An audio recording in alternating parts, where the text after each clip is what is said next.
안녕하세요. 제이딕입니다. 9월 23일 금요일 밤 11시 17분 비트코인 한번 보겠습니다. 이 채널은 엘리엇 파동을 중심으로 캔들의 패턴과 모양을 살펴서 차트를 분석하고 공부하는 채널입니다.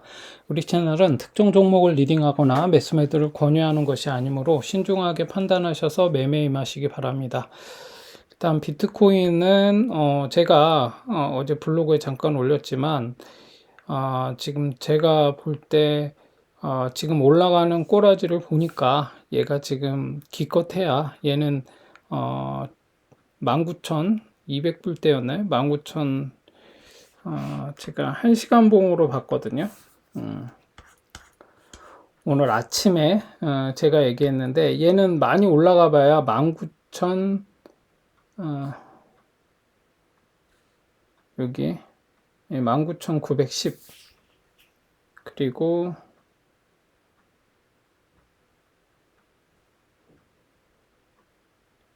여기 19,000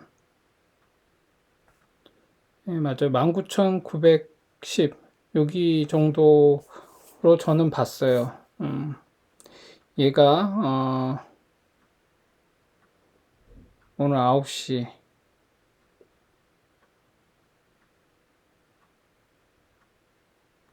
이 모양이었네요. 예. 왜 그렇게 봤냐면 여러분들이 지금 뭐 단기적으로 제가 볼 때 이렇게 꼬라 박았잖아요. 이런 식으로 내려왔는데 이렇게 해서 여기 한번 찍고 여기 한번 쌍바닥을 찍었는데 그러면 얘가 이제 여기에서 쌍바닥을 찍었을 때는 이렇게 강하게 좀 말아 올려야 되거든요. 근데 올라가는 각도가 이 내려올 때보다도 완만하게 올라가길래 얘는 많이 가봐야 이 정도 가겠다 이렇게 저는 본 거예요. 그래서 여기 지금 이거 조금 올랐다고 이거 조금 막 올랐다고 해가지고 요거 조금 올랐다고 해서 지금 여기에서 이렇게 매수를 하는 거는 조금 안 좋을 텐데 라고 저는 판단을 한 거죠. 그래서 적어도 여기는 돌파해서 올라가야 되는데 이 각도로 내려왔다가 이 각도로 이렇게 이 정도로 슬슬슬슬 올라가는 거는 힘이 없다는 거예요. 그래서 이렇게 되면 아니나 다를까 지금 이렇게 가다가 여기도 못 가고 그냥 이렇게 중간에 이렇게 무너져 버렸어요. 이런 식으로 가는 거는 이제 힘이 없는 거죠. 그래서 조금 기다려 봐야 되는 상황이고 어제 말아 올렸던 걸 쫙 내렸죠. 근데 제가 뭐 저기 블로그에 올렸지만 이 나스닥을 보니까 나스닥 내려온 걸 보니까 별로 좋지 않다. 지금 나스닥은 주봉상 지금 요 자리 제가 이거 오래 전부터 이렇게 그어놓은 자리인데 이 자리까지는 내려올 거라고 보고 있었던 거죠. 이렇게 한번 올라갔다가 이렇게 여기까지 한번 꼬라박고 잘하면 다음 주까지도 이게 조정을 받을 수 있어요. 이번 주에 오늘 여기를 빵 치고 내려와서 여기를 터치하고 확실하게 여기를 찍고 올라가면 모르겠는데 오늘 여기서 그냥 이렇게 가까스로 또 말아 올리고 뭐 이러면서 주봉 마감을 한다 이러면 다음 주에 한 번 더 꼬라박을 수 있어요. 그러고 나서 그 다음 주부터 이제 한번 상승을 기대해 볼 수 있겠죠. 그 근거는 뭐냐면 얘가 주봉상 음봉 두 개가 나왔으니까 한 번 정도 더 나와야 되는 상황이다. 이렇게 보는 거죠. 예, 그렇게 해서 일단은 여기에 저점을 깨지 않는 게 매우 중요하다라고 봅니다. 그래서 일단 얘도 이런 모양을 만들고 가는 게 정상이니까 좀 기다려 보시면 될 것 같고 자신 없으면 그냥 보지 마세요. 그냥 물려 있으면 야 지금 나 이거 지금 매도해야 돼 말아야 돼 이거 고민하지 마시고 떨어지는 거 보면 저도 물론이고 이게 아무리 이 바닥에서 오래 있었다고 하더라도 이 막 떨어지는 거 보면 팔고 싶지 이걸 들고 있고 싶을 사람이 어디 있어요. 그럴 만큼의 강심장은 없거든요. 이거 사람은 누구나 다 똑같아요.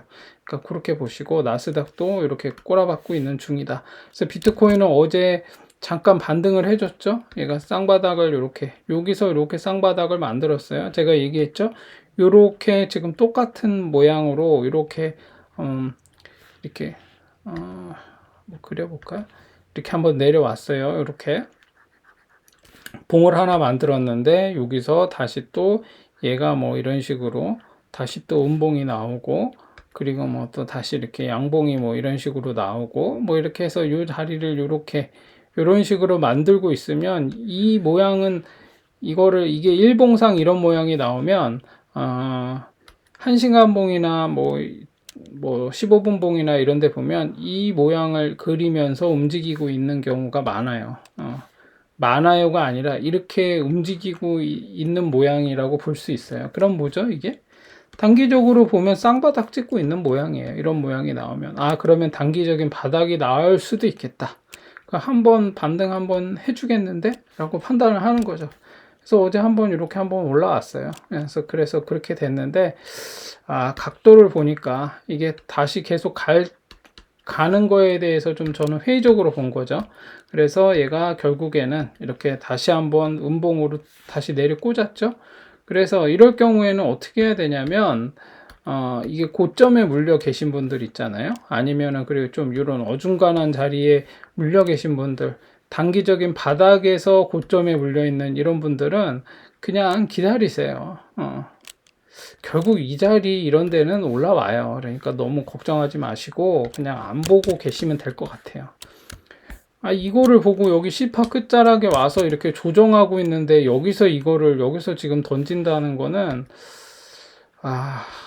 저는 아니라고 봅니다. 그래서 홀딩을 하시라. 여기 자리를 돌파할 때 다시 매수 타점이 나오는데 여기를 강하게 돌파하면 이제 여기 매수할 타이밍에 지금 여기서 매도를 해버리면 손절을 해버리면 여기 올라갈 때는 또 어떻게 하실 거예요? 이제 안 하실 건가? 그러니까 이거는 아무튼 바닥에서 매수를 하려고 하지 마시고 타점이 와서 제가 얘기하는 돌파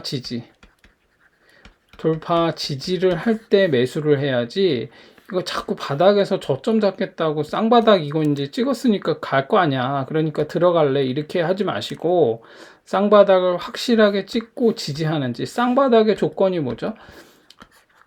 이렇게 ABC 내려오고 이렇게 쌍바닥을 찍었는데 이렇게 내려가면 이건 쌍바닥이 아니잖아요. 쌍바닥이 되려면은 뭐냐면 반드시 얘가 이렇게 쌍바닥이 되기 위한 조건은 뭐냐면 반드시 이 자리를 이렇게 돌파해서 올라가야 돼. 이렇게 그랬을 때 이게 쌍바닥이 되는 거지. 이렇게 해서 내려왔다가 이렇게 한번 찍고 또 쭉 빠지면은 이게 쌍바닥이라고 보는 게 아니에요. 이런 일이 여기 많이 벌어지잖아요. 이때도 뭐 이렇게 보고 여기서 이런 식의 쌍바닥이 만들어졌었죠. 이렇게. 이게 지금 쌍바닥인가요? 여기 돌파해야 쌍바닥인 거예요. 근데 돌파하지 못하고 쭉 빠졌으면 이건 쌍바닥이 아닌 거죠.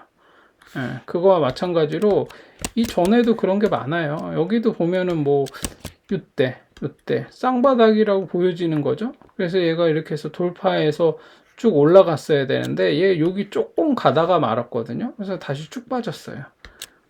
그러니까 이런 식의 쌍바닥처럼 보이는 여기랑 쌍바닥처럼 보이지 않나요? 이렇게 보면 그럴싸해 보이잖아요. 이렇게 봐도 쌍바닥처럼 보이고 그러면은 얘가 여기서 어떻게 해야 됐대? 이렇게 막 올라왔으면 여기서 막 또 가자 하는 게 아니라 여기를 돌파해야 됐어요. 이렇게 여기서 이렇게 올라갔어야 됐거든요. 이런 식으로 그래야 이제 이게 큰 쌍바닥이 되는 거지. 이렇게 중요한 자리를 돌파하지 못하고 무너지는 경우에는 이걸 쌍바닥이라고 볼 수가 없어요. 그래서 아무튼 그렇다. 얘도 이 자리 지금 단기적으로는 뭐 이 자리까지 한번 내려올 수 있다라고 보고 마음의 준비를 하고 계시라 그랬잖아요. 이렇게 그러면 얘가 여기까지 한번 찍고 이렇게 이런 식으로 N자형 파동을 그리면서 올라갈 때 이 자리 돌파할 때 이렇게 두 자리가 단타 자리가 된다. 그러므로 기다려야 된다. 이렇게 얘기를 했습니다. 그래서 비트코인은 다음 주까지 어떻게 될지 주봉을 보셔야 돼요. 또 주봉을 보면 비트코인은 주봉 월봉이 안 좋아요. 지금 단기적으로 여기도 지금 뭐 제가 나중에 얘기하겠지만 뭐 상투를 트는 모양이 나왔고 이렇게 ABC로 이렇게 내려오는 거죠. 이렇게 볼 수 있어요. 그럼 주봉상 얘도 나스닥과 같이 음봉 하나 둘 하고 이렇게 A, B 했으면 여기서 짝수 스텝으로 간다면 이번 주까지는 음봉으로 나오고 다음 주에 한번 올라갈 가능성이 있지 않을까 희망해 볼 수 있지만 보통은 통상적으로 음봉 3개가 한 묶음이니까 다음 주까지도 한번 하락할 수 있다라고 무게를 두고 여기까지 내려올 수도 있다. 요 자리를 지지하는지를 봐야 된다. 이렇게 보시고 기다리면 이제 10월 정도쯤에는 한번 반등이 나올 거로 저는 보고 있습니다. 그래서 약반등이 됐든 뭐가 됐든 반등 한번 나오지 않을까 그렇게 보고 있습니다. 그리고 도미넌스 어떤 분이 지금 저기 댓글에 그 비트코인 도미넌스, 그 다음에 알트코인 도미넌스, 테더 도미넌스, 대표적인 도미넌스 세 개를 말씀하셨는데, 여러분들이 너무 도미넌스에 지금 막 뭐 도미넌스 이거 자체에 의미를 두시는 분들이 많더라고요. 그리고 뭐 여러분들 찾아보면 뭐 네이버나 뭐 구글링 해보시면 이 도미넌스를 가지고 무슨 되게 큰 의미가 있느냐 얘기하는 사람들이 엄청 많거든요. 근데 너무 이렇게 큰 의미를 두지 마세요. 도미넌스가 뭐죠? 도미넌스는 이제 지배력이라고 얘기하잖아요. 일반적으로 지배력. 이제 이 말이 왜 나왔는가도 나중에는 살펴봐야 될 필요가 있는데, 우리가 이런 얘기를 좀 이게 주식에서 좀 쉽게 이해를 돕기 위해서 설명을 해드리자면, 주식에는 이제 대표적인 게 S&P 500 지수가 있죠. 예, 그리고 나스닥 지수가 있고, 나스닥 뭐 100 이렇게 돼 있죠. 그 다음에 다우 지수가 있죠. 이렇게 크게 이 세 개를 이제 그 주요 지수로 지표로 삼아서 과연 미국의 어떤 상장되어 있는 그 어떤 주식 어떤 그 기업의 주식이 종목이 갈지 안 갈지를 판단하는데 요 지수를 이제 살펴보는 거죠. 주로 이제 나스닥 같은 경우는 뭐 우리나라 뭐가 이제 따라 한 거죠. 이제 코스닥이라고 볼 수 있죠. 그럼 주로 빅테크 기업, 기술주 뭐 이런 게 나스닥에 상정되어 있고, 그다음에 S&P 500 같은 경우는 무슨 뭐 코카콜라니 뭐 이런 것처럼 대형 주들이 여기에 이제 다 속해 있는 거죠. 유수의 어떤 글로벌 기업들이 여기에 다 속해 있는 거고, 그다음에 다우지수는 좀 안 맞아요. 여기에서 이제 몇 가지만 이제 뭐 우리나라로 치면 뭐 삼성전자 뭐 이런 애들 몇 개만 뽑아가지고 이제 한 거라, 얘는 조금 얘 S&P 500이나 나스닥보다는 신뢰도가 좀 떨어지긴 해요. 뭐 그래도 지금 여기에 이제 뭐 소위 말하는 뭐 우리들만의 어떤 리그 뭐 그런 어떤 애들만 모아서 하는 거라 이제 보기는 합니다. 그래서 아무튼 그래서 미국 같은 경우는 이렇게 우리나라는 코스피와 코스닥이 있는 거죠. 이 지수를 보는 이유는 이 지수가 뜻하는 바가 뭐죠? 이 대표 지수가 예를 들어서 뭐 나스닥을 예를 들어 봅시다. 나스닥 같은 경우는 나스닥 지수가 어떻게 되냐면 여기에 상장되어 있는 쉽게 말하면 여기에 상장되어 있는 기업들의 총합을 가지고 평균으로 나눴을 때 그 지수가 나오는 거예요. 그래서 예를 들면 뭐 여기 나스닥에 상장되어 있는 뭐 테슬라라든지 애플이라든지 구글이라든지 엔비디아라든지 이런 주요 어떤 빅테크 기업들이 막 기업 실적도 좋고 뭐 성장률도 높고 뭐 뭔가 호재가 있고 이러면 나스닥 지수가 얘네들이 이제 막 끌어올리는 거죠. 그럼 지수도 올라가는 거예요. 그래서 결국에는 그럼 이 나스닥 지수가 상승하기 위해서는 어떤 게 있어야 되죠?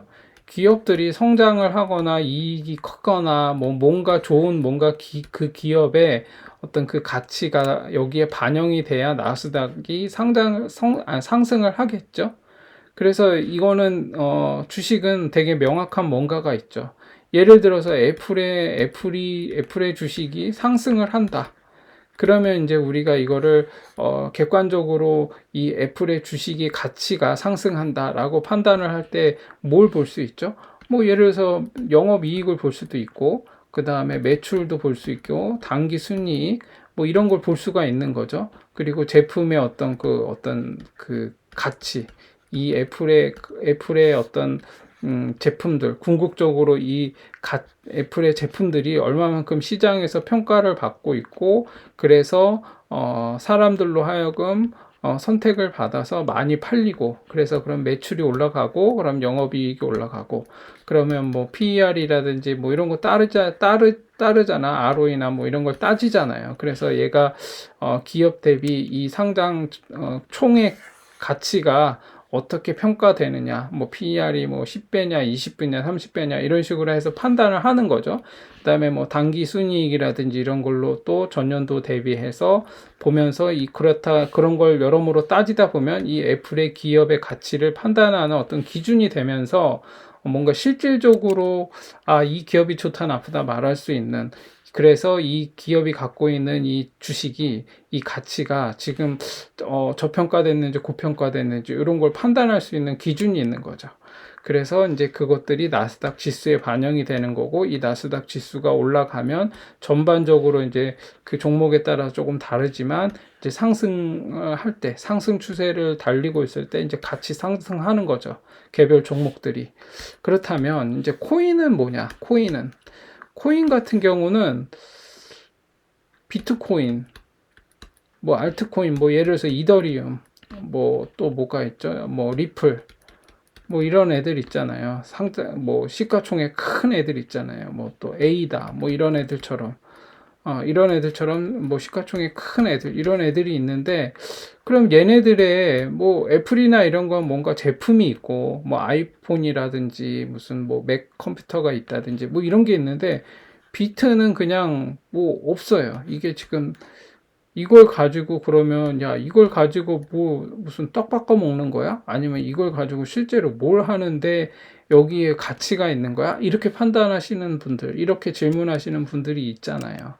그래서 지금 얘네들이 지금 이게 실질적으로 가치가 있는지 없는지 어떻게 판단할 수 있는 거야?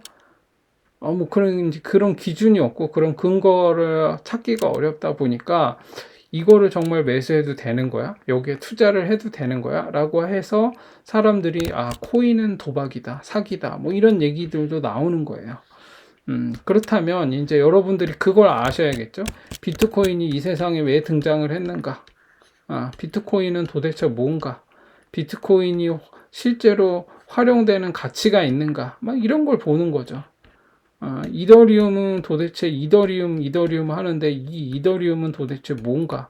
얘를 가지고 뭘 하는 건가? 이더리움은 실제로 정말로 쓸만한 어떤 그런 가치가 있는가? 실질적으로 이더리움이 생산해내는 어떤 그 가치가 있는 뭔가를 실질적으로 우리 눈에 보이는 뭔가를 하고 있는가? 이런 거를 판단해야 되는데 우리는 알 수가 없는 거죠. 어. 그래서 기껏 한다는 얘기가 뭐 비트코인 도미넌스가 뭐 이 지배력이 뭐 내려오면 뭐 저기 알트코인들이 올라가고 얘가 또 상승을 하면 뭐 또 알트코인들이 빌빌대다가 뭐 이런 얘기 나오고, 그다음에 무슨 아까 얘기한 그 알트코인의 어떤 그 도미넌스가 상승을 하냐 하락을 하느냐 뭐 이런 거. 테더도 얘기가 나오죠. 테더. 스테이블 코인은 도대체 또 뭐냐. 막 복잡하죠. 그래서 막 뭐 여러분들 뭐 찾아보셔서 아시겠지만 이 도미넌스를 알고 있으면 뭔가 이 도미넌스와 비트코인의 어떤 그 관계 안에서 이 도미넌스가 상승을 하거나 하락을 할 때 비트코인이 같이 상승을 하느냐, 같이 하락을 하느냐, 이런 여러 가지 역의 관계, 그리고 정의 관계, 이런 것들에 의해서 비트코인을 지금 투자할 수 있는, 비트코인을 아니면 알트코인을 지금 매수해도 되는지 안 되는지 이런 거를 판단하는 기준이 된다. 이제 이렇게 얘기하는데 사실은 저는 그게 다 틀렸다고 보거든요. 그게 뭔데 도대체? 도미넌스라는 건 지배력이라고 했잖아요. 전체, 그러니까 비트코인 도미넌스를 예를 들면 전체 상장되어 있는 전체 코인 중에서 비트코인이 여기서 차지하고 있는 어떤 그 시총이 얼마이냐. 그래서 얘가 비트코인이 예를 들어서 전체 뭐 예를 들면 전체 코인이 100이라고 했을 때, 이게 100이라고 했을 때 100%를 놓고 봤을 때 비트코인이 여기에서 차지하고 있는 비율이 50%야. 그러면 비트코인이 전체 시총에서 차지하고 있는 비율이 50%라는 뜻이에요. 그만큼 이제 얘가 지배력이 이만큼 그러다가 비트코인이 떨어져. 근데 지배력이 이제 뭐 한 40%야. 그럼 도미넌스가 내려가고 있는 거예요. 알트코인도 마찬가지겠죠. 이제 그런 개념이거든요. 그러면 그 비트코인이 전체 시총에서 갖고 있는 이 그 도미넌스, 지배력이 커진다는 거는 뭘 의미하고 지배력이 작아진다라는 건 뭘 의미하는 건가? 이제 이런 것들을 파악을 해야 되는 거죠. 그렇잖아요. 알트코인도 그렇고. 그래서 그러면 이렇게 되면은 이게 뭐 도대체 뭔데 이게? 이렇게 질문할 수 있겠죠. 그러면 너무 복잡해져요. 그리고 막 이런 얘기를 해주면 여러분이 지금 이 코인이 제대로 지금 비트코인이 지금 뭔지도 모르고 블록체인 기술은 뭔지도 모르고 막 뭐 채굴도 알아야 되고 도미넌스 알아야 되고 블록체인 기술도 알아야 되고 뭐 그러면 여기서 이제 뭐 POR이냐 POW냐 뭐 이러면서 얘 지분 증명 방식이라든지 이런 것도 알아야 되고 그러다 보면은 도대체가 이게 지금 무슨 말을 하고 있는 거야 이런 식으로 생각할 수 있거든요. 그렇게 되다 보면은 그냥 끌려다닐 수밖에 없어요. 그래서 제가 간단하게 정리를 하자면 자 비트코인 이렇게 간단하게 비트코인 도미넌스, 그 다음에 알트코인 도미넌스, 그 다음에 쉽게 얘기해서 테더 도미넌스, 요 세 개 이렇게 놓고 보면 이제 얘하고 얘는 비슷한 개념이에요. 비트코인이 전체 코인 시총에서 차지하고 있는 지배력, 범위, 알트코인도 마찬가지로 전체에서 차지하고 있는 알트코인의 지배력, 알트코인이 갖고 있는 퍼센테이지. 테더도 마찬가지죠. 테더 같은 경우는 뭐 과거에 비트파이넥스 뭐 홍콩에 있는 거기 거래소에서부터 시작해서 만들어진 어떤 그런 스테이블 코인이거든요. 스테이블이라는 거는 말 그대로 스테이블이죠. 이거 스테이블이라고 해서 안정적인 뭐 이런 뜻을 갖고 있잖아요. 그래서 스테이블은 1달러가 1달러가 1코인 이렇게 이 테더도 이제 코인이 여러 종류가 있잖아요. 뭐 USDT도 있고 뭐 또 뭐 있죠? UST도 있고 뭐 BUSD 이 스테이블 코인은 되게 다양한 게 있어요. 근데 테더가 갖고 있는 뭐 테더의 대표적인 코인이 USDT라고 볼 수 있겠죠. 그래서 그러면 쉽게 말하면 지금 요거는 뭐 대충 이해를 하셨을 테니까 스테이블 코인, 테더 코인은 USDT, 요거는 뭘 의미하냐면 여러분도 요거는 다 들어보셨을 거예요. 그러면 쉽게 말하면 이렇게 설명드리면 좀 이해가 쉬울 거예요. 과거에는 우리가 어떤 그 돈을 발행을 하려면 중앙은행에서 돈을 발행하려면은 뭔가 돈을 찍어내기 위해서는 이 돈의 가치를 담보할 수 있는 뭔가 담보물이 있어야 됐어요. 그 중앙은행에. 그래서 이걸 돈 찍어내기 위해서 이 담보할 수 있는 그 가치를 뭘로 정했냐면 금으로 정했어요. 그래서 다들 들어보셨겠지만 그때는 뭐 금본위제 뭐 이랬었거든요. 그래서 금을 얼마만큼 돈을 더 찍어내려면 금을 그만큼 더 확보를 해야 돈을 찍을 수가 있었어요. 그러다가 이제 이게 사라진 거죠. 그런데 이 테더는 약간 이런 현대판 금본위제와 좀 비슷한 개념이라고 보시면 돼요. 우리가 어떤 이제 거래소나 어떤 곳에서 1비트코인, 뭐 예를 들어서 1비트코인을 1USDT를 발행을 하려면 1달러를 여기에 예금을 해놔야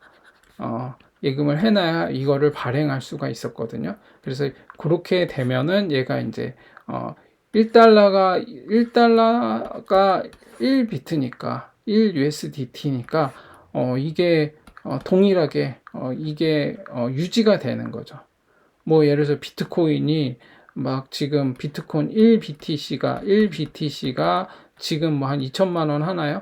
뭐 2천만 원이었는데 불과 한 몇 달 전만 해도 이게 막 6천만 원 이랬잖아요. 이렇게 막 떨어지면은 이 비트코인이 예를 들어서 화폐로서 아니면은 어떤 얘가 변동성이 적은 뭔가 이렇게 활용 가치가 있는 우리가 투자할 수 있는 가치 있는 뭔가로 이 저장소로 판단하기에는 이렇게 변동성이 심하면 사람들이 불안해서 못 하겠죠. 그래서 요거를 보완하기 위해서 만든 게 이제 요런 거라고 보시면 돼요. 테더 코인 같은 거, 스테이블 코인이라고 보시면 돼요. 그러면 우리가 도미넌스를 보는 이유는 딴 거 없어요. 이 도미넌스를 보는 이유는 여기에 수급이 들어왔는가를 확인하기 위해서 보는 거예요.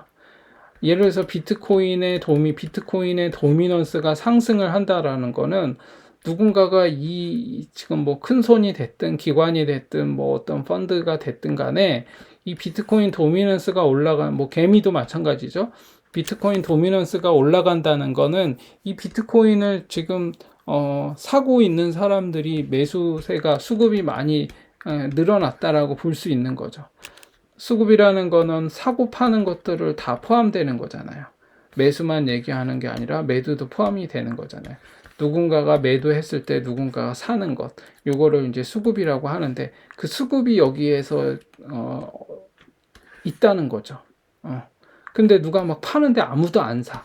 그럼 여기는 이제 수급이 안 좋다라고 볼 수 있는 거죠. 이제 그런 상황인 거예요. 그래서 비트코인 도미넌스가 올라간다는 거는 여기에서 뭔가 수급이 들어와서 수급이 되고 있다라는 얘기인 거고, 만약에 알트코인 도미넌스가 올라가고 있다? 그러면 이 알트코인을 지금 계속 뭔가 여기서 활발하게 수급이 일어나고 있다라고 보는 거죠. 테더도 마찬가지겠죠.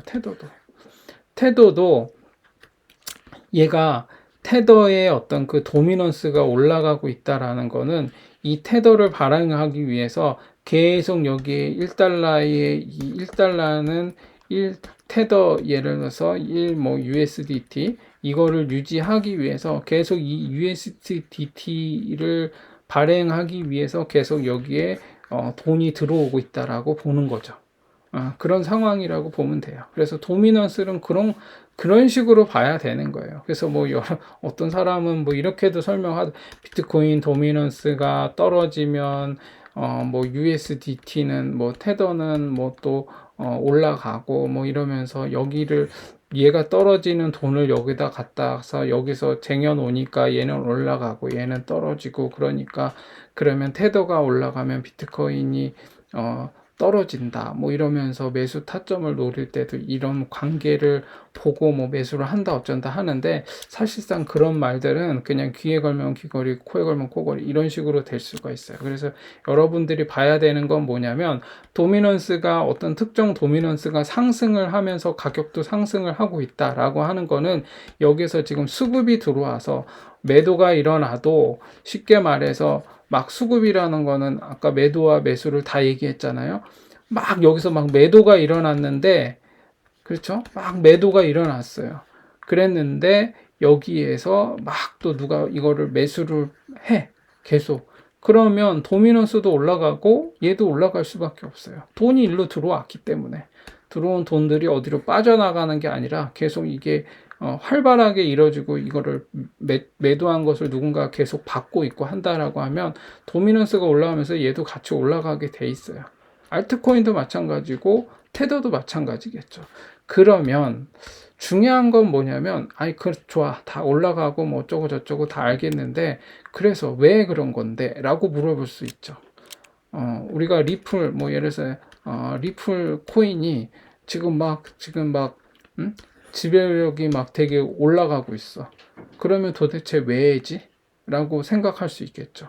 그래서 여러분들이 이 뭐 도미넌스의 관계니 뭐 어쩌니 뭐 이런 거를 아는 것보다 더 중요한 건 뭐냐면, 도대체 이 코인이 어떻게 쓰이고 있는가? 과연 얘 코인이 이 지금 가치가 있는 애야? 예를 들어서 여러분이 뭐 삼성전자 주식을 갖고 있다라고 한다면, 이 삼성전자에 여러분들이 투자를 하려고 마음을 먹었다고 한다면, 뭔가 이 삼성전자의 가치를 뭔가를 확인을 해봤을 거 아니야. 이번에 무슨 새로 나오는 신제품이 그거 완전 너무 좋대더라. 그래서 앞으로 같이 얘네 보면은 막 떡상할 것 같아. 아니면 뭐 삼성전자가 이번에 무슨 어떤 데 R&D로 지금 투자를 막 수조 원을 했는데, 지금 당장은 R&D에 수조 원을 투자했기 때문에 지금은 뭐 얘가 당장 떡상하기는 힘들 것 같아.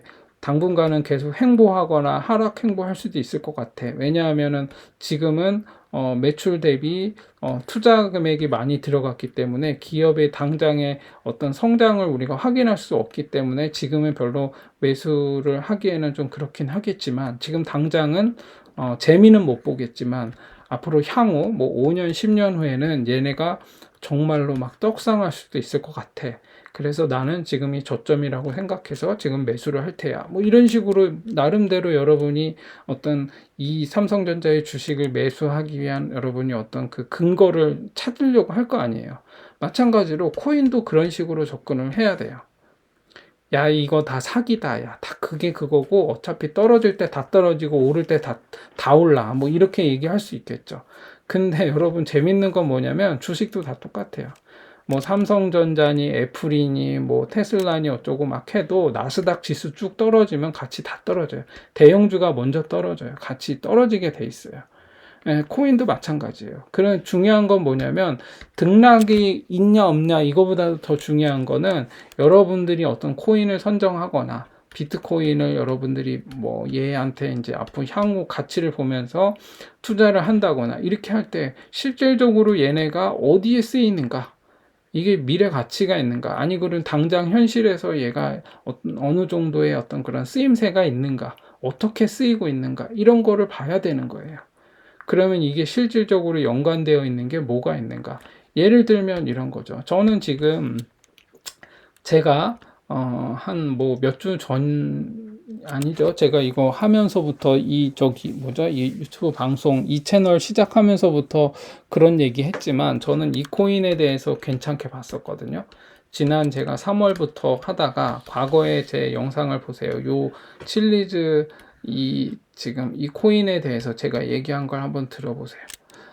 이제 11월이면은 월드컵이 있을 것이고, 그 다음에 뭐 슈퍼볼이라든지 코로나 팬데믹이 끝나고 종식이 되고 하면 이제 온갖 스포츠 게임들 뭐 이런 것들이 이제 다시 활성화될 것이고, 뭔가 엔터테인먼트라든지 NFT 관련된 거라든지 이런 것들 관련해서 이 칠리즈는 앞으로 향후 올해 말 정도 될 때쯤에, 벌써 제가 이 3월에 이런 얘기를 했을 때는 얘가 별 볼 일 없었었거든요. 근데 11월 가까이 되면서 좀 올해 말 정도가 되면은 좀 얘가 올라갈 가능성이 있으므로 얘를 좀 유심히 지켜볼 필요가 있다.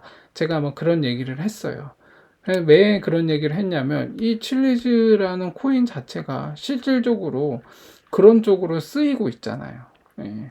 그래서 사람들이 뭔가 뭐 NFT를 지금 뭐 예를 들어서 무슨 뭐 월드컵 관련해 가지고 아니면은 뭐 슈퍼볼이라든지 또 뭐 농구라든지 축구라든지 뭐 이런 거 관련된 뭔가 그 얘네들이 뭔가 뭐 이벤트성으로 아니면은 어떤 선수 어떤 뭐 특정 어떤 유명한 선수들 아니면 특정 유명한 어떤 그런 그 구단이라든지 아니면 어떤 팀, 그런 것들과 관련해서 다양한 어떤 그런 상품들을 개발할 수 있겠죠.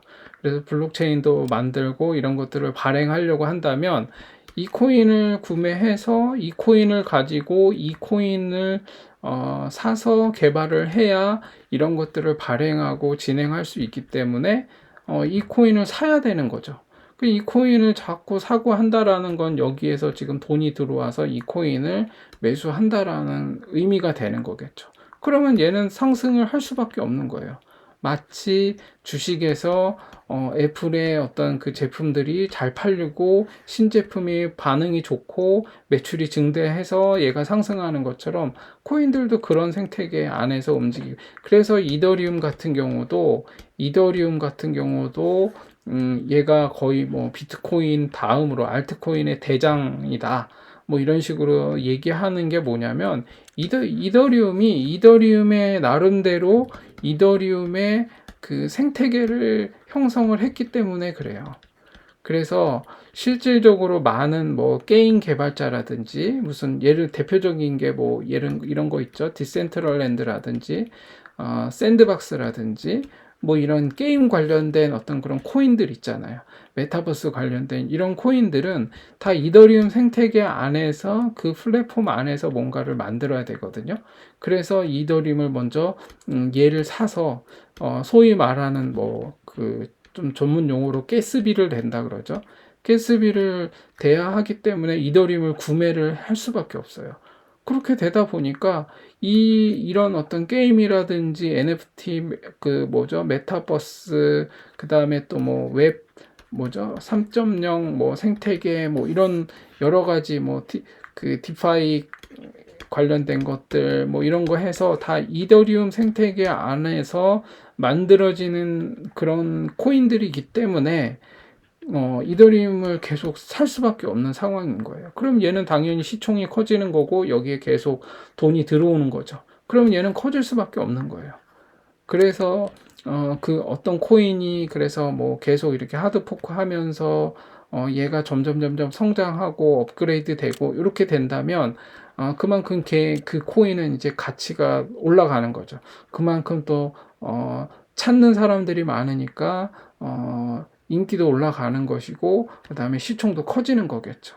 그래서 여러분들이 그런 걸 봐야지 무슨 이렇게 수박 겉핥기식으로 그냥 뭐 이렇게 뭐 다 그냥 저 같은 이런 그냥 조금 아는 이런 전문가들 나와가지고 뭐 도미넌스의 관계가 어쩌니 뭐 저쩌니 하면서 뭐 이게 내려가면 올라가니 저게 올라가면 내려가니 이런 말들을 가지고 여러분들이 그런 걸 가지고 판단하면서 덜컥덜컥 매수를 한다거나 그렇게 뭐 얄팍한 지식을 가지고 여러분들이 이걸 시장을 판단하면 되게 큰 오산이 될 수 있다. 그러므로 여러분들이 이런 지금 뭐 비트코인 도미넌스도 그렇고 지금 비트코인 도미넌스는 내려가면 얘가 지배력이 점점 좀 떨어지고 있구나. 전체 시총에서 제가 이거 계산하는 방법도 과거에 올린 거 있습니다. 확인해 보시면 아시고 되고 그다음 이게 비트코인이 떨어지면 그만큼 얘가 비트코인이 도미넌스가 떨어진다라는 거는 이 전체 코인 시장 전체에서 차지하고 있는 얘의 지배력이 영향력이 지금 떨어지고 있다라는 건 바꿔 얘기하면 여기에서 돈이 많이 빠져나오고 있는구나. 아니면 적어도 사람들이 여기에 참여를 안 하고 있구나. 그래서 얘가 점점 도미넌스가 하락하고 있구나. 그러면 별로 지금 얘 투자 가치로서 얘가 지금은 별로 좋지 않을 수도 있겠다. 뭐 이렇게 보는 것도 있을 수 있겠죠. 그래서 또 한 가지 여러분들이 알아야 비트코인 도미넌스와 비트코인의 어떤 가격과 관련해서 또 아셔야 하는 거는 채굴이죠. 이 채굴이라는 건 뭐죠? 그러니까 블록체인, 비트코인이 처음 나왔을 때 뭐 다시 한번 다 알고 계시는 내용이지만 정리를 해보자면 블록체인 기술이라는 어떤 독특한 어떤 그런 기술이 있었고 이것이 결국 디센트럴라이제이션 해서 뭐 그 탈중앙화라 그러죠. 탈중앙화된 어떤 그런 시스템, 탈중앙화 시스템 뭐 이걸로 해서 되게 큰 각광을 받았죠. 그래서 왜 이 탈중앙화 시스템이 사람들로 하여금 큰 호응을 얻었냐? 이것이 블록체인 기술이라는 정말로 희대의 정말 기발한 아이디어와 기술이 합작된 블록체인 기술과 이것이 이 핵심이 탈중앙화 시스템이기 때문에 사람들로 하여금 큰 호응을 받은 거거든요. 그러면 그거와 채굴하고는 또 어떤 연관이 있는가? 이제 이거 되게 복잡하긴 하지만 간단하게 한번 여러분들이 그런 것도 한번 찾아보셔서 공부를 해보세요. 간단하게 얘기하면 뭐 이제 이런 거거든요. 근데 이제 왜 탈중앙화 시스템이냐? 과거에는 이제 예를 들어서 은행에서 돈을 거래하려면 여기에 무슨 A라는 뭐 은행이 있어요. 그러면 여러분이 뭐 1번, 2번, 3번, 4번 뭐 5번 이런 사람들이 이 은행에서 거래를 할 거 아니에요. 그래서 1번이 여기에다가 1,000만 원을 거래했고 얘는 여기에 뭐 1억을 2번은 1억을 거래했고 여기 예금을 했고 뭐 이런 게 다 여기 이제 이 A라는 이 은행의 전산 장부에 다 기록이 되겠죠. 그런데 이렇게 만약에 해커가 여기를 해킹을 했어요. 근데 1번이라는 애가 여기에 1,000만 원을 예금을 했다라고 여기에서 여기 전산에 딱 기록이 되어 있는데 해커가 해킹을 해가지고 1,000만 원이 아니라 1,000억이라고 이거를 수정을 해놨다고 해보세요. 전산상으로. 그럼 이 사람은 1,000만 원 했다가 갑자기 졸지에 1,000억 돼가지고 막 재벌 되는 거겠죠? 그런 어떤 얘는 이런 단점이 있어요. 왜냐하면 이 물론 은행들이 그렇게 되지 않기 위해서 철저하게 보안과 2중, 3중으로 뭐 막고는 있지만, 뭐 간혹 과거에 우리나라 뭐 농협이라든지 이러면 뭐 북한 해커가 뭐 해킹을 했다는 등 뭐 이런 얘기 나오잖아요. 아무튼 근데 그런 것처럼 요런 어떤 단점, 치명적인 단점을 갖고 있어요. 이 은행이 그 보안이 한번 뚫리면 큰일 날 수 있다. 이런 거죠. 그런데 이 그 비트코인, 이 블록체인 기술은 이 모든 시스템을 즉 여기에서 보관하고 있는 게 아니라 각 개인들에게 나눠주는 거예요. 똑같은 정보를 1, 2, 3, 4, 5, 6, 7, 8 이 사람들에게 이 거래 정보를 다 나눠주는 거예요. 다 똑같은 정보를 복사해서 줘요. 복사해서 주고 있어요. 그래서 이 거래 정보가 공개가 되는 거죠. 다 나눠져서. 그래서 이 나눠진 그 거래 정보가 어떻게 저장이 되냐면 이렇게 블록 형식으로 저장이 돼요. 블록 형식으로 저장이 되겠죠. 그러면 이제 여기에 참여한 이 장부에 참여한 이 개인들이 다 이 블록의 어떤 그 저장된 어떤 그 블록을 다 갖고 있겠죠. 똑같이.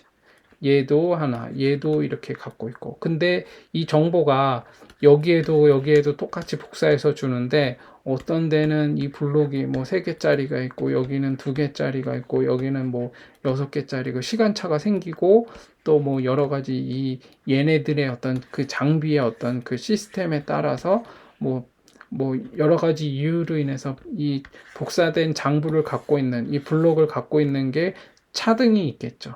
근데 블록체인 기술의 또 그 핵심 중에 하나는 뭐냐면 다른 애들 중에서 가장 긴 이 블록이 가장 긴 애를 하나를 딱 찾아서 이게 제대로 된 장부다라고 해서 이 가장 긴 애를 다시 또 복사해서 다 나눠줘요. 이렇게 되는 거거든요. 그러려면은 이 블록이 이렇게 연결이 되려면은 이 블록과 블록을 연결하는 우리가 레고 해보신 분들은 아시겠지만 블록과 블록이 연결되려면 뭐 요 모양이 있으면 요 모양이 있어서 여기 딱 얘가 맞아가지고 연결이 되는 그런 식이잖아요. 근데 이 블록은 되게 모양이 막 복잡하게 돼 있어요. 그래서 이 모양과 똑같이 맞는 애를 찾아서 여기에다가 딱 이렇게 연결을 해야 이 블록이 연결이 돼요. 이렇게 딱딱딱 이렇게 연결이 되거든요. 이렇게 되려면 요거를 찾아서 이렇게 맞추기 위해서 뭘 해야 되냐면 퀴즈를 풀어야 돼요. 되게 난이도가 높은 퀴즈를 풀어야 이거를 맞출 수가 있거든요. 그래서 채굴이라는 독특한 방식, 채굴이라는 얘기를 해요. 이 퀴즈를 푸는 퀴즈를 낸 이 문제를 풀어서 정답을 맞추는 그러면 정답을 맞추면 이 참여했던 이 다양한 전 세계에 많은 이제 사람들이 있을 거 아니에요. 그래서 이 퀴즈를 풀어내면 이걸 혼자 푸는 게 아니라 이 전 세계에 이 다양한 컴퓨터들이 다 모여가지고 이 문제를 막 푸는 거죠. 그랬을 때 이거를 푸는 컴퓨터에게 이제 비트코인을 주는 거예요. 채굴비로 비트코인을 주는 거예요. 이 문제를 풀면. 그래서 이제 이 비트코인의 그 이제 양이 2100만 개라 그러죠. 2100만 개가 이제 한정되어 있는데 이게 다 되면 이제 점점 이제 과거에는 뭐 문제 하나 풀면 50비트를 줬는데 지금은 뭐 4비트인가 밖에 안 준다 그러잖아요. 이게 정확한 건지 모르겠는데 아무튼 요 정도. 그만큼 난이도가 높아졌고 주는 양도 줄어들었어요. 그래서 이제 희소성이 점점 생기는 거죠. 그래서 언젠가는 이제 이게 고갈이 되겠죠. 근데 이 문제를 푸는 게 정말 난이도가 완급이 조절이 돼요. 그래서 이게 또 비트코인은 특징이 뭐냐면 이 4년마다 한 번씩 반감기가 와요. 반감기가 와서 반감기라는 거는 뭐 반으로 줄어든다는 뜻이죠. 예, 그래서 4년마다 한 번씩 반으로 줄어드는 시기가 오면 이제 어때요? 채굴되는 양이 반으로 줄어들었기 때문에 공급량이 준다라고 보는 거죠. 공급량이 줄기 때문에 어때요? 그럼 희소성이 증가하고 희소성이 증가하면 비트코인은 상승할 수밖에 없는 거죠. 그래서 이 반감기가 찾아오면 이제 상승을 하게 된다. 뭐 이런 식의 어떤 얘기를 하는 거예요. 그래서 이런 관계 가운데 있다. 그래서 이런 채굴 방식, 채굴의 어떤 그 양에 따라서 반감기가 오고 그 반감기가 되면 이제 희소성이 있으니까 상승을 하게 되고 그런 비트코인 도미넌스와 알트코인 도미넌스하고 얘네들하고의 어떤 그런 시기적인 것들이 어떻게 사이클을 그리면서 가느냐. 그리고 도미넌스는 아까 얘기했듯이 수급량이라고 볼 수 있는데 그것이 어떻게 맞물려서 같이 돌아가느냐. 요거를 살펴보는 게 매우 중요하다라고 보는 거예요. 실질적으로 얘가 내려오면 얘가 올라가고 이건 그냥 하는 얘기예요. 그냥 통상적으로 하는 얘기. 뭐 이 얘기는 뭐냐면은 실적이 안 좋으면 지수는 떨어져요. 뭐 금리가 오르면 뭐 주식 시장은 안 좋아요. 이런 식으로 그냥 얘기하는 거하고 크게 다를 거 없어요. 근데 여러분 뭐 인플레이션이 와가지고 뭐 인플레이션이 오는데 지금 인플레이션이 지금 위험하다. 인플레이션을 잡지 못하면 시장은 점점 더 안 좋아지고 침체기에 접어들고 디플레이션이 오고 뭐 이렇게 되면 안 좋고 어쩌고 저쩌고 막 해요. 그런데 주식이든 채권이든 뭐가 됐든 간에 예금이 됐든 아니면은 지금 이런 뭐죠? 지금 달러가 오르고 있잖아요. 뭐 달러가 올라가고 있어서 뭐 달러 인덱스 지수 투자죠. 뭐 우리나라로 치면은 이게 달러 투자 코덱스 200 이런 게 있죠. 그래서 이런 것들을 투자할 수도 있겠죠. 근데 여러분 인플레이션이 지금 왔으니까 이게 언제쯤이면은 지금 올 말에서 내년 초에는 4.6% 정도 기준금리를 보고 있는데 지금 그래서 주식이 지금 쌍바닥이냐 아니면 더 내려갈 수도 있다는 등 이런 얘기를 하는데 실질적으로 여러분이 그러함에도 불구하고 내가 시장에 참여한 분들은 달러가 됐든 채권이 됐든 주식이 됐든 아니면 어떤 그 지수 펀드가 됐든 뭐가 됐든 간에 투자하려고 하는 사람들은 숨고르기를 하면서 투자를 하기 위해서 찾아보고 있을 거 아니에요. 그러면 어디에 이런 걸 가지고 어떻게 투자를 할 수 있을까요? 실질적으로 제가 계속 얘기했잖아요. 그런 거. 아니 무슨 공을 잘 차고 싶은데 내가 지금 드리블도 잘하고 싶고 슛을 잘 해가지고 짜릿한 골을 넣는 그런 어떤 그 공을 잘 차는 기술을 배우고 싶은데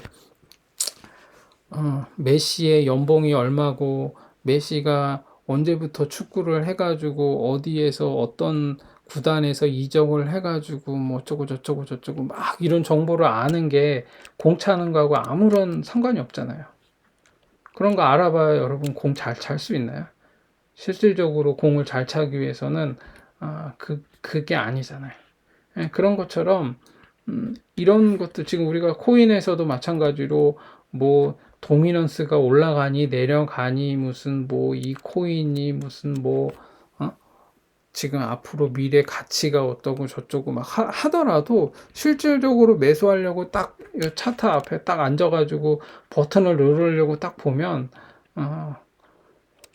5만 가지 생각이 막 떠올라요. 그래서 정말 확신을 가지고 그러함에도 불구하고 확신을 가지고 여러분이 어떤 특정 코인을 매수를 했는데 그냥 쭉쭉쭉쭉 계속 빠지기 시작하면 이제 이거 내가 지금 이거 무슨 가치가 있다고 해가지고 난 나름대로 해가지고 했는데 착착 떨어지면 불안해지죠. 그러다 보면은 이제 내가 생각했던 게 잘못된 거 아닌가 의심을 하기 시작하게 되고 그러면 이제 이거저거 여러분들이 정보의 바다에서 찾기 시작하다 보면 이거에 대한 안 좋은 얘기들을 또 접하게 되고 이러면 그때 걔가 얘기한 거 이거 완전 개뻥 아니야? 막 이러면서 막 이제 원망하게 되고 막 여러분들 그렇게 될 수가 있어요.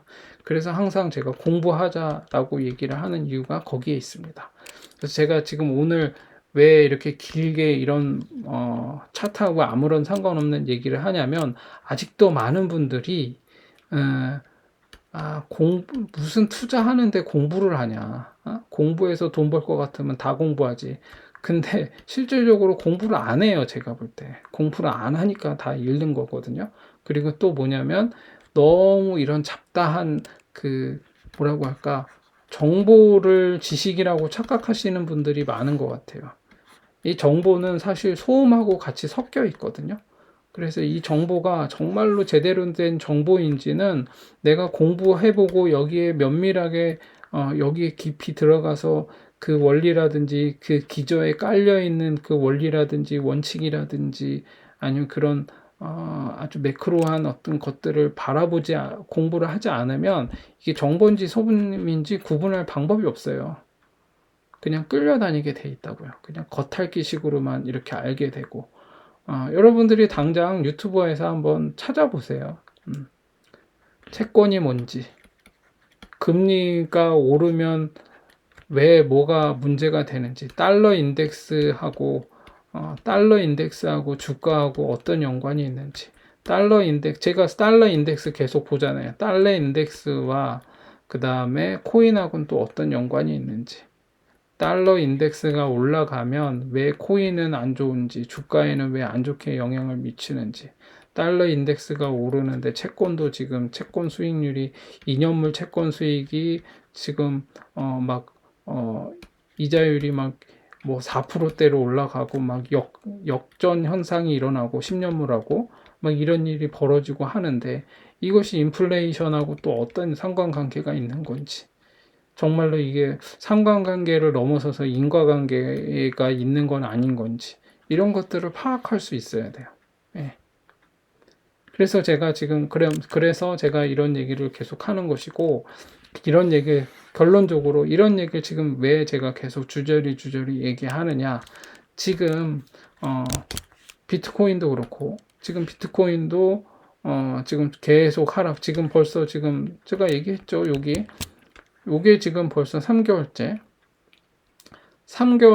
바닥에서 조정을 받고 있는 중이고, 작년 11월부터 해서 지금 11월부터 하면은 지금 몇 분기냐면, 지금 3분기, 올해 3분기가 지났고, 거의 4분기 동안 지금, 그렇게 치면은 3분기니까, 거의 3분기, 그러면은 9개월 동안 지금 하락을 했어요. 9개월 동안 조정을 받고 있는 중이고, 아직도 조정이 끝나지 않은 이런 상황에 접어들었다. 그런데 인플레이션이 지금 높아서 이게 지금 이거를 파월도 얘를 되게 엄중하게 바라보고 있고 계속 똥볼 차다가 이제 정신 차리고 이제서야 뭐 이제 매파적인 발언으로 뭐 100bp 75bp 아니라 100bp도 올릴 것처럼 해서 뭐 지준금리가 2.5%였는데 뭐 괜찮다는 등 뭐 고용이 좋다는 등 막 이러면서도 이 금리 전망은 계속 더 상향으로 지금 계속 가는 상황이고, 그러면서 지금 지수는 계속 지금 꼬라박고 있고 막 이런 상황인데, 과연 그럼 지금 이 장을 어떻게 바라봐야 될 것인가 라는 차원에서 제가 이 얘기를 하기 위해서 이렇게 길게 주저리 제가 떠들었습니다. 결론적으로 이제 그렇다면 뭐냐, 아직은 얘가 방향을 잡을 수 없는 그런 횡보의 장으로 계속 갈 수 있는 상황이기 때문에 섣불리 희망회로를 돌리면서 저점 매수하려고 하지 말아라. 요 범위 안에서 아직도 움직일 가능성이 매우 높다. 그렇게 보고 얘가 그러려면은 아직도 시장은 되게 여러 가지 매크로적인 시황이라든지 장단기적인 어떤 실적이라든지 국내외 정세라든지 정치적인, 그리고 외교적인, 그리고 경제적인, 사회적인 이런 여러 가지를 봤을 때 여전히 불확실한 변동성에 놓여 있으므로 등락이 계속 있기는 하지만 큰 폭의 하락과 큰 폭의 상승을 기대하기는 어려운 그런 장세가 계속 지속될 가능성이 있으므로, 지금은 저점이 확실하게 지지가 되기만 한다면 좋은 거니까 그거를 바라보고 바로 저점 매수를 하기 위해서 들어가는 게 아니라 확실한 어떤 그 상승의 어떤 모양이 나오기 전까지, 쉽게 말해서 제가 얘기하는 돌파하고 지지하는 그런 어떤 모양이 나오기 전까지는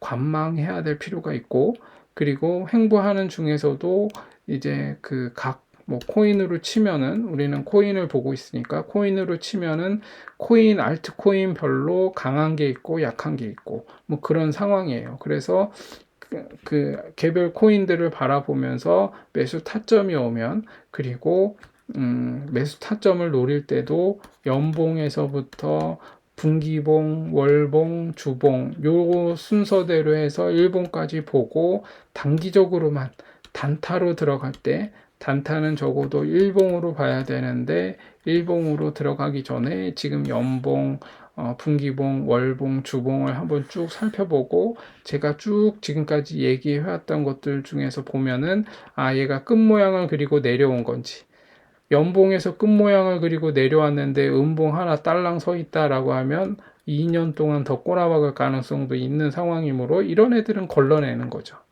그러나 연봉상 지금 바닥에서 양봉 하나가 올라왔는데 지금 2년째 상승하는 중에 있는데 그다지 높지는 않았고 전년도에 이 고점을 지금 돌파할까 말까 그런 상황이야, 연봉에서.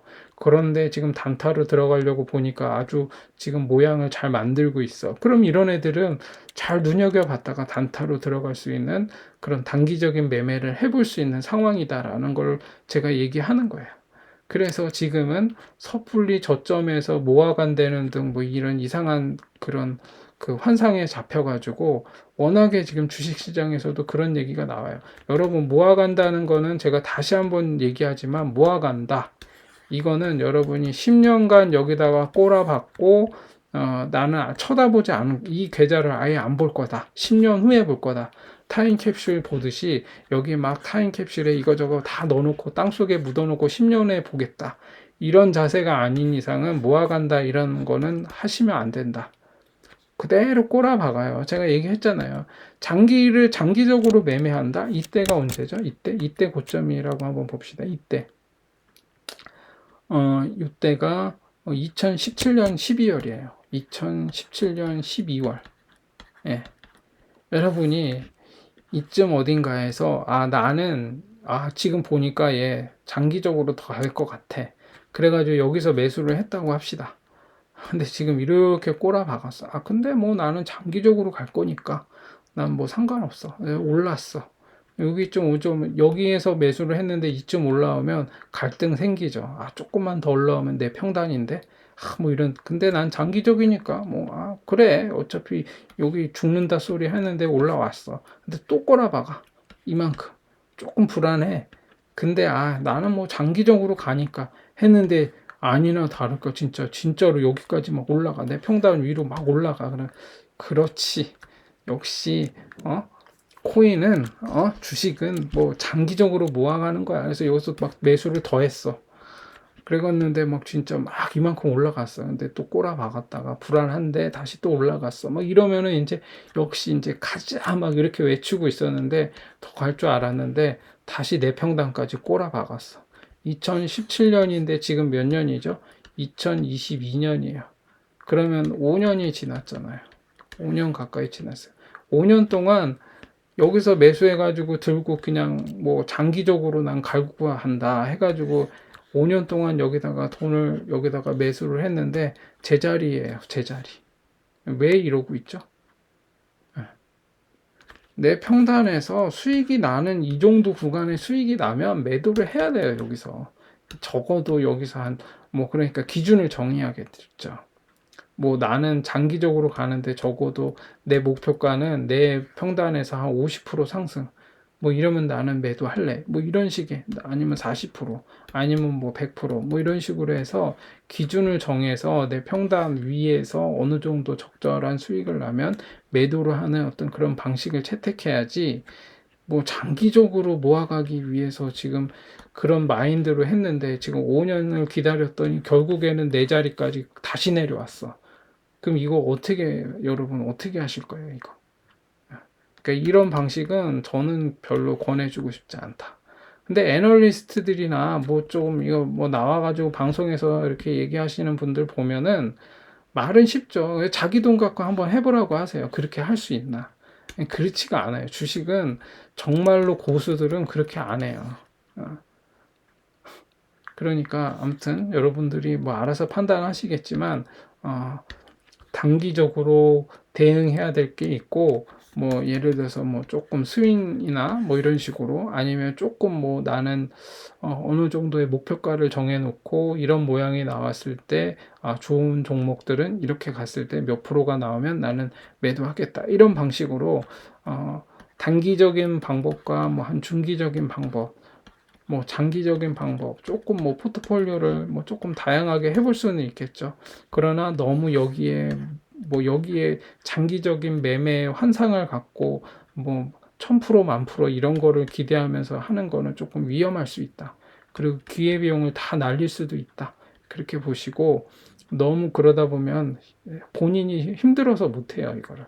특히 이거를 한 지 얼마 안 된 분들은 뭐 2, 3년 요거 해보신 분들이 이거 뭐 장기로 뭐 하겠다, 이거는 실질적으로는 되게 좀 안 맞는 방법, 매매 방법이다, 이렇게 보시고, 어차피 인생 길고 시간도 많아요. 그러니까 너무 큰 욕심 내지 마시고 단기적인 방법으로 자꾸 공부하면서 시장의 어떤 흐름이라든지 기술적인 지표 분석이라든지 기본적인 어떤 정보를 내가 어떻게 이것을 소화를 할 것인가, 이런 것들을 여러분들이 공부하면서 해주기 했으면 좋겠습니다. 아무튼 그런 식으로 저는 이 장을 그렇게 바라보고 있기 때문에 어, 너무 그냥 막 시장에서 나오는 너무 다양한 정보의 홍수 속에서 여러분들이 허우적거리지 않았으면 좋겠습니다. 그래서 제가 오늘 너무 이런 잡설로 지금 1시간 가까이 떠들었는데 아무튼 죄송합니다. 그래서 지금 도미넌스는 뭐 이런 식으로 흘러가고 있으므로, 비트코인 도미넌스는 내려왔고 알트코인 도미넌스는 올라가다가 지금 올해 음봉을 만들었어요. 내년부터 더 꼬라박을 수도 있어요. 지금 이 모양으로 이렇게 돼버린다면. 그러니까 그것도 한번 상황을 보셔야 되고, 그 다음에 그러면 적어도 5선을 지키고, 이게 지금 연봉이거든요. 그래서 여기를 다시 뭐 말아 올려야 되는 상황이 될 수 있다. 그 다음에 테더도 마찬가지죠. 테더는 지금 계속 이렇게 상승하고 있는데, 테더 코인은 지금 1달러에 대응해서 나오는 거기 때문에 지금 계속 여기에는 수급 조절이 되면서 지금 조절을 하고는 있는 상황이다, 이렇게 보시면 될 것 같습니다. 그리고 나스닥은 지금 주봉상 한 번 더 꼬라박을 가능성이 있으니까, 나스닥을 보면서 비트코인의 어떤 그 방향을 같이 커플링 되어서 움직이는 경향이 강하므로, 그 이유는 제가 한번 설명했죠. 그러므로 나스닥의 어떤 방향도 잘 예의주시해 볼 필요가 있다, 이렇게 보시면 될 것 같습니다. 그리고 알트코인 그냥 마저 이어서 해보겠습니다. 체인링크 같은 경우는 지금 연봉상 지금 모양이, 올해 모양은 완전 안 좋죠. 저점을 최저점을, 신저점을 갱신하면서 꼬라박고 지금 말아 올린 상태인데, 이 체인링크 이렇게 보면은 얘가 지금 당장 좋다라고 볼 수는 없어요, 연봉상.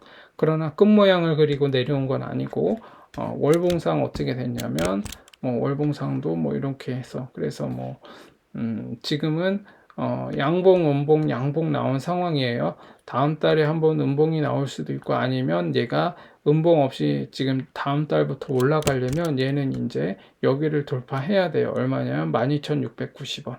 여기를 돌파해야 된다. 그렇게 보시면 될 것 같고, 단기적으로는 그러면 어떻게 되냐? 241선 아래로 내려온 상황이고, 얘가 돌파해야 되는 자리는 이 자리입니다. 이 자리. 여기를 무조건 돌파해야 돼요. 그래서 여기 12,690원을 돌파해서 올라가기 전까지는 요 자리죠, 요 자리. 요 자리를 이렇게 돌파할 때까지는 기다려 봐야 된다. 그리고 단타로 들어가실 분들은 요 자리에서 한번 단타로 짧게 끊어쳐 볼 만한 자리가 있어요. 11,420원, 예, 11,400원. 예.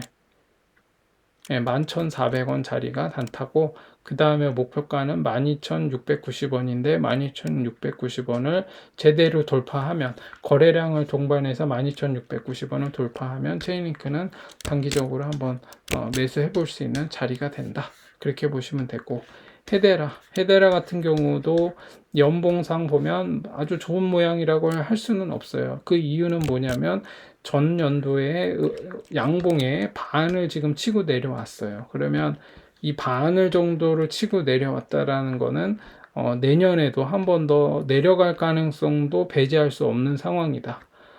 그러므로 지금은 관망해야 되는 것이다. 그래서 그렇게 보시면 되고, 단타로 들어갈 때에도 이런 차트가 연봉상 나왔는데 여기에다가 큰 돈을 꼬라박는다? 이거는 좀 모험하는 거다라고 보시면 될 것 같고, 지금 얘도 이렇게 얘가 바닥에서 양봉 적산병으로 나왔죠. 그렇게 된다라고 한다면 얘가 뭔가를 좀 의미 있게 어떤 중요한 자리를 돌파했어야 되는데 그러지는 못했어요. 그러지는 못한 상황인데, 적어도 얘가 바닥에서 적산병을 이렇게 만들고 올라온 상황에서 A, B, C 이렇게 끝 모양을 그리고 내려왔어요. 그러면서 여기 조정을 받고 있거든요. 그러면 결국에는 얘가 여기에서 이제 양봉으로 전환하게 되면 적어도 이 자리까지는 다시 한번 갈 수 있는 상황이 되고, 여기가 목표가가 될 수 있다, 이렇게 보시면 될 것 같아요. 그러면 이제 최고점은 단기적으로 정고점은 696원인데 여기를 돌파할지 어떨지는 한번 지켜봐야 되겠죠. 그래서 얘는 단기적으로는 여기 112원을 돌파해야 된다, 그렇게 보시면 될 것 같습니다. 그리고 일봉상 봐도 뭐 특이점은 없죠. 일봉상 보면 얘는 여기 지금 얘는 요 언덕, 이 언덕을 돌파해야 돼요. 여기 최고점, 여기 112원을 돌파해야 된다. 그 자리만 좀 기다리면 될 것 같아요. 헤데라는. 그러면 될 것 같고, 그 다음에 폴카닷도 지금 뭐 좋은 상황이 아니죠. 연봉상 보면 좋은 건 아니에요. 모양 자체가. 그거 감안하시고 보시면 될 것 같고, 월봉상 보면 얘도 뭐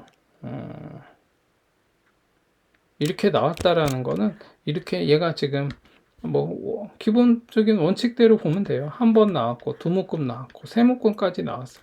지금 5묶음째거든요. 그럼 5묶음째 여기 쌍바닥을 한번 만들고, 요 모양을 한번 만들고 이제 돌파하면 그때가 매수 타점이 되겠죠. 그럼 단기적으로 얘는 폴카닷은 얘도 뭐 시총이 큰 애기 때문에 12,830원, 12,830원이 매수 타점이 될 수 있다. 요 자리만을 좀 기다릴 필요가 있어요. 뭐 지금까지 뭐 고점에 물리신 분들도 마찬가지입니다. 얘가 쌍봉 맞고 내려왔기 때문에 조금 오래 조정을 받았어요.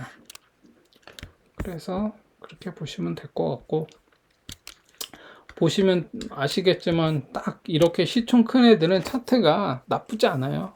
이쁘게 나와요. 설령 하락을 하더라도. 그래서 여기 12,830원 주봉상 요 12,830원 요 자리를 돌파하면 들어가 볼 수 있는 자리가 나온다, 이렇게 보시면 될 것 같습니다. 그리고 리플, 제가 오늘 그 블로그에 잠깐 올렸지만 얘가 오늘 떡상 하다가 이제 다시 꼬라 박았죠. 연봉상 보면 얘는 나쁘지 않아요. 리플은 지금까지 본 애들 중에서는, 오늘 본 애들 중에서는 리플이 제일 낫다. 왜냐하면 제가 계속 얘기했죠. 바닥에 이렇게 나왔는데 바닥에서 이렇게 도치 형태의 모양이 나오면 이 도치에서 이 종가를 이 종가를 치고 올라가면 그러면 이제 상승이 나오는 거죠. 그럼 언제가 매수 타점이었냐면 얘는 859원. 연봉상 보면 얘의 매수 타점은 859원이었어요. 그래서 여기서 895원에서 만약에 매수를 했다면 얘는 이게 연봉이라 이게 얼마 안 되는 것 같지만 여기 859원에서 매수를 했다면 얘가 몇 프로 올랐었냐면 17,400 맞나요? 174%. 그렇죠. 제가 잘못 174%가 올랐었어요. 얘가 리플은 요 자리 859원에서 매수를 했다면 만약에 2020년 1월에 859원에서 매수를 해서 쭉 들고 있었으면 적어도 150% 이상은 수익을 볼 수 있는 상황이었었다.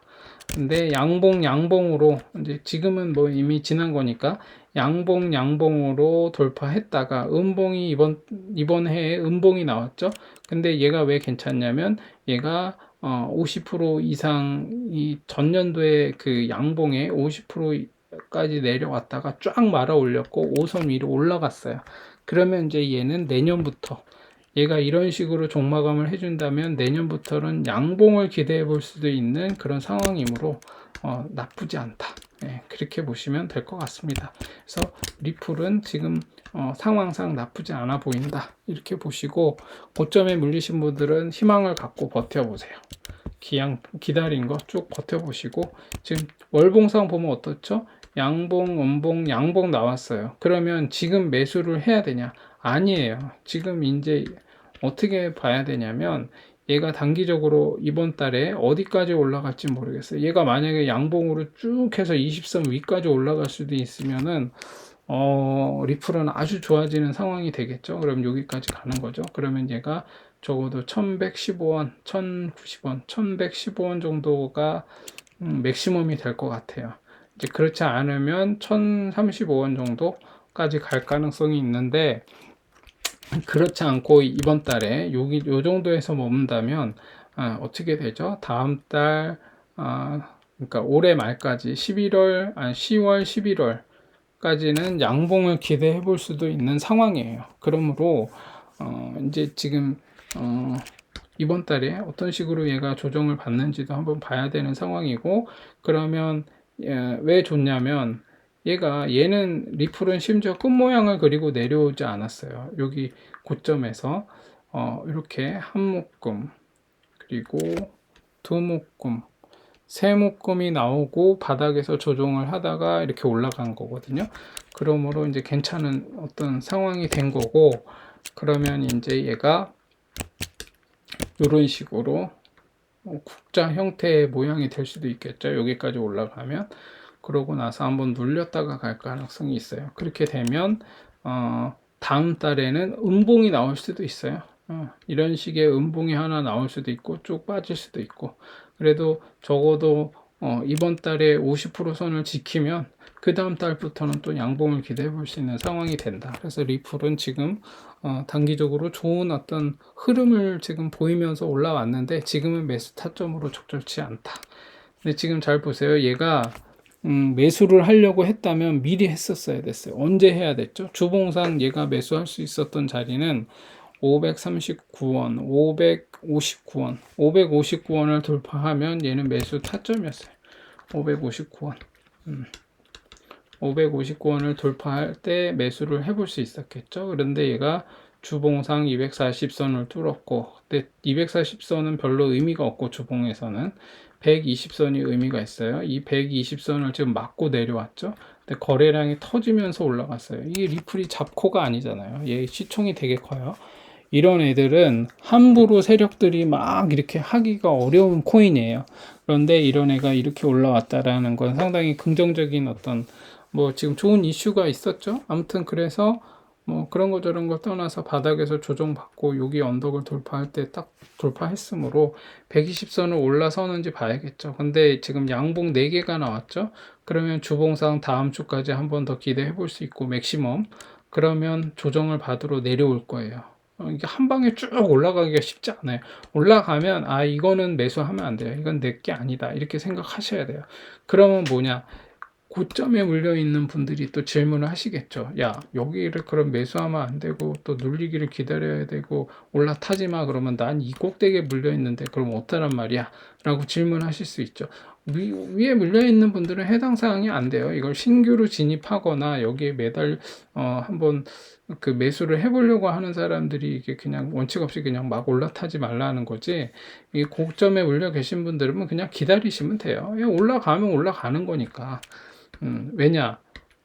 여기서 다시 한번 또 눌리기 때문에 지금 올라타면 얘가 한번 눌렸을 때 또 이제 막 되게 힘들 수 있거든요. 여기에서 지금 매수한 분들은 어차피 고점에 물리신 분들은 아 몰라 그냥 물린 거 기다려 볼래 라고 하면 그냥 기다리다 보면 올라오거든요. 근데 지금 요 애매한 위치, 요런 위치에서 만약에 매수를 했는데 어떻게 해야 될지 모르시는 분들은 그냥 기다리시면 됩니다.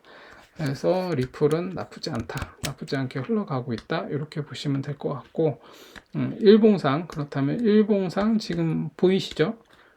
리플은 여기에서 이렇게 지금 요거 눌리고 있다는 거예요. 위에서 지금 241선 위까지 올라갔는데 얘가 뚫었어요. 어제 보니까 241선을 양봉으로 뚫었어요. 근데 여기서 이렇게 눌리고 있죠. 그러면 241선이 지지되는지를 지금은 뭘 봐야 되냐면 딴 거 보실 거 없고 리플은 241선을 얘가 반드시 이 자리를 지켜야 돼요. 이 자리를 지키지 못하고 무너지면 얘는 나와야 되는 상황이고 여기를 계속 지지하면서 움직이고 있으면 그냥 계속 들고 있으면 돼요. 241선이 무너지지 않는다면. 얘는 그런 상황이다. 그래서 그렇게 보시고 대응을 하시면 될 것 같습니다. 오늘은 요 정도 해서 제가 밤이 늦었는데 요 정도 해서 마무리하고 내일 또 주말인데 제가 또 올려보도록 하겠습니다. 그리고 제가 또 그 이벤트 한 거는 제가 주말 중에 한번 어디서 할지 너무 뭐 큰 기대는 하실 필요 없고 제가 뭐 이런 얘기 뭐 사적인 자리에서 뭐 할 수 있는 뭐 그런 얘기를 할 수도 있겠지만 제가 읽었던 책이라든지 그리고 차트 공부 어떻게 해야 되는지 뭐 제 나름대로 어떤 그런 것들 원칙들 뭐 이런 것들을 간단하게 나누려고 하는 거니까 그렇게 알고 이벤트에 참여하신 분들은 그렇게 해서 오실 수 있는 분들은 그렇게 하시면 될 것 같습니다. 이 정도로 해서 오늘은 마무리하도록 하겠습니다. 좋은 밤 되세요.